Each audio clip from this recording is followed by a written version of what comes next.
future of aviation involves drones working collaboratively with traditional aircraft.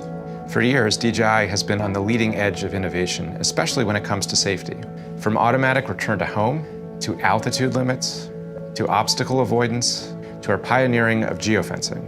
Now we're taking the next step, giving almost all drone pilots the ability to detect airplanes and helicopters that are flying nearby. We call that DJI Airsense. AirSense uses a special signal called ADS-B that airplanes and helicopters transmit to show their location. When AirSense receives an ADS-B signal, the DJI mobile app alerts the pilot with enough time to take action.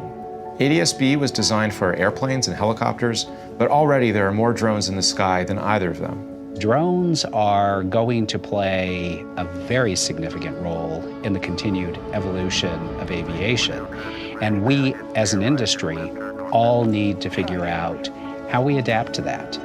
Well, safety is the #1 fundamental aspect of aviation. DJI has done a really good job of being very inclusive and collaborating with the manned aviation community. The FAA is requiring traditional aircraft to install ADS-B transmitters by the year 2020. There's no mandate for drones to have ADS-B receivers, but DJI wants to be a good partner in the use of airspace. That's why we're building AirSense into almost all of our drones. I think AirSense is going to be very beneficial to pilots like me that use drones responsibly. It'll give more situational awareness and visibility to the drone user that otherwise they might not have.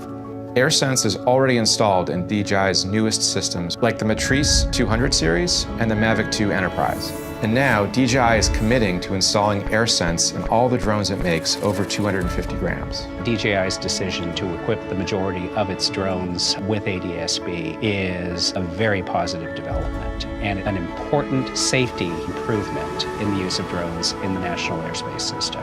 Safety really is the most important thing. So when we design and implement our safety features, we always have as the top priority contributing to the safety of the airspace that we share.